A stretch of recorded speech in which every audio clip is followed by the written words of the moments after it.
Hello students, welcome to Bharat learning hub channel. आज हम class 5 subject English के lesson 3 in the zoo के question answer और grammar portion को कवर करेंगे। चलिए स्टार्ट करें। फर्स्ट है आंसर द फॉलोइंग क्वेश्चंस। इसमें पहला क्वेश्चन है what was the weather like.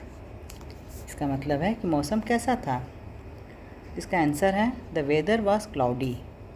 Cloudy का मतलब होता है बादलों वाला मौसम या बदरी वाला मौसम। तो मौसम कैसा था? बादलों वाला था, बदरी वाला था। Question number 2, where was the giraffe. इसका मतलब हुआ जिराफ कहाँ था? जू में जिराफ कहाँ था? तो इसका आंसर है the giraffe was near the fence. Giraffe जो बाड़ होता है, घेरा गया रहता है जो, उसके अंदर था, उसके पास था, नियर था। The giraffe was near the fence. Question 3 है Which animal has a long neck? वो कौन सा जानवर है जिसकी गर्दन लंबी होती है, जिसकी गर्दन लंबी है? इसका आंसर है The giraffe has a long neck. Giraffe जो होता है उसकी गर्दन लंबी होती है। Giraffe has a long neck. Question 4 What were the monkeys doing? बंदर क्या कर रहे थे? तो बंदर क्या कर रहे थे? उसका आंसर है the monkeys were swinging up and down the trees. जो बंदर थे वो पेड़ के ऊपर और नीचे झूल रहे थे। अप एंड डाउन मतलब ऊपर और नीचे, और स्विंगिंग मतलब झूलना, झूल रहे थे। क्वेश्चन 5 है where was the lion.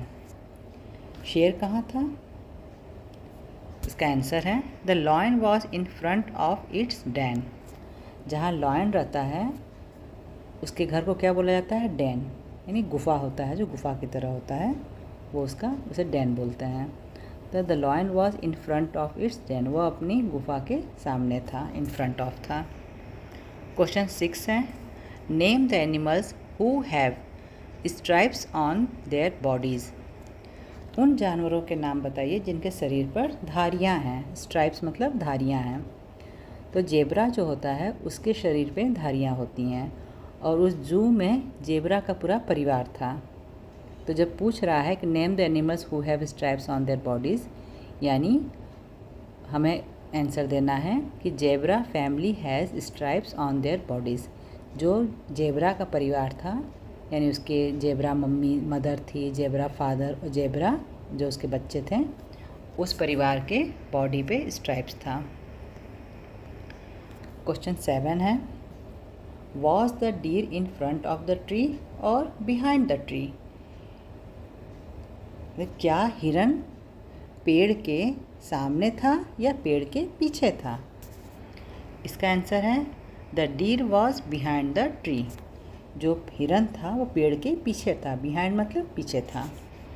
Question 8 where the bird sitting on the tree. Where the bird sitting on the tree, पेड़ पर पक्षी कहाँ बैठे थे? सिटिंग मतलब बैठना होता है। पेड़ पर कहाँ बैठे थे?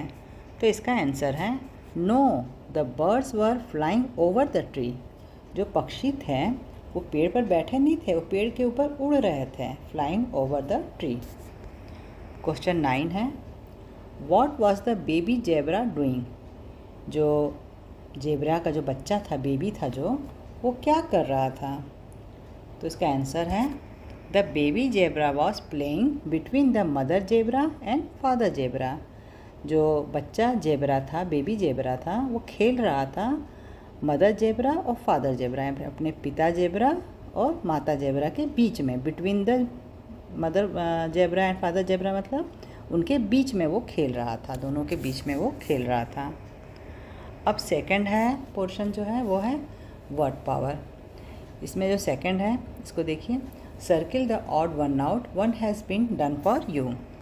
इसमें जो कुछ नाम दिए हैं 4, उनमें से जो ऑड है, एक उसमें से ऑड है, यानी कि 3 एक जैसे, एक प्रजाति का है या एक तरह का है, लेकिन उसमें एक है वो अलग है।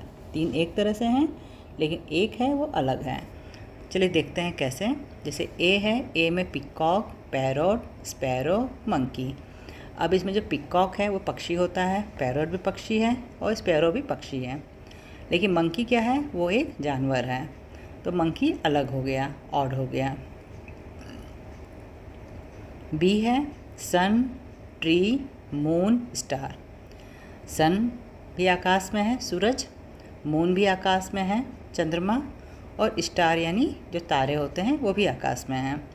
लेकिन ट्री कहाँ है, वो ज़मीन पर है, तो ट्री इसमें अलग हो गया है, ऑड हो गया है।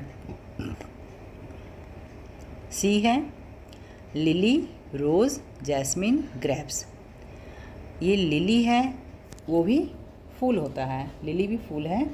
रोज़ तो जानते हैं गुलाब है, जैस्मिन चमेली है, और ग्रेप्स जो है वो अंगूर है। तो लिली, रोज़ और जैस्मिन फ्लावर्स हैं, फूल हैं, लेकिन ग्रेप्स क्या है, फल है, फ्रूट्स है। तो ये अलग हो गया ग्रेप्स।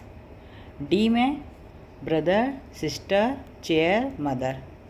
ब्रदर भाई को बोलते हैं, सिस्टर बहन, और मदर माँ। लेकिन चेयर इसमें अलग है, चेयर मतलब कुर्सी, कुर्सी अलग हो गया है।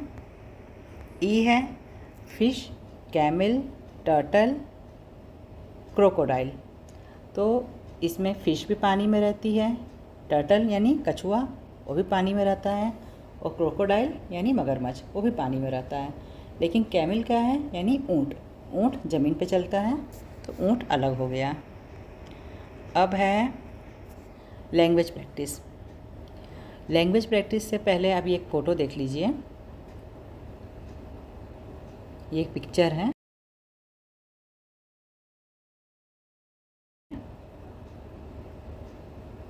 अब चलिए आगे स्टार्ट करते हैं। Look at the pictures and fill in the blanks with correct preposition. इसमें ए है is the dog sitting on the table. तो इसका हम आंसर लिख रहे हैं, मतलब जो सही प्रीपोजिशन है उसके साथ हमें इसे लिखना है। जो पिक्चर में दिया है वो कुछ अलग है प्रीपोजिशन, लेकिन हमें उसे सही करके लिखना है। तो सही में क्या है, no it is sitting under the table. जो डॉग है वो टेबल के ऊपर नहीं बैठा है, वो टेबल के नीचे बैठा है, अंडर द टेबल। ठीक। बी है is the girl standing behind the television. तो इसमें भी हमें क्या करना है, सही लगाना है, क्योंकि जो गर्ल है वो टेलीविज़न के पीछे नहीं है, बिहाइंड नहीं है। तो इसको कैसे हम लिखेंगे, no she is standing in front of the television. वो जो गर्ल है वो टेलीविज़न के सामने खड़ी है, इन फ्रंट ऑफ मतलब सामने खड़ी है। सी है is the cat sitting under the box. क्या बिल्ली बॉक्स के नीचे बैठी है, अंडर द बॉक्स मतलब नीचे बैठना। तो इसमें भी बिल्ली नीचे नहीं बैठी है बॉक्स के, no it is sitting on the box. जो बिल्ली है वो बॉक्स के ऊपर बैठी है। डी में is the girl standing in front of the car, यानी क्या लड़की कार के सामने खड़ी है। तो लड़की कार के सामने नहीं खड़ी है, लड़की कार के पीछे खड़ी है। तो इसे सही करके हम लिख रहे हैं, no she is standing behind the car. Behind मतलब पीछे। फिर है ई में is the bird sitting in the box. क्या पक्षी बॉक्स के अंदर बैठे हैं, इन द बॉक्स मतलब बॉक्स के अंदर बैठे हैं। तो इसमें है no it is sitting between the two boxes. जो पक्षी हैं वो दो बॉक्सेस के बीच में बैठे हैं। Thank you students, have a wonderful day.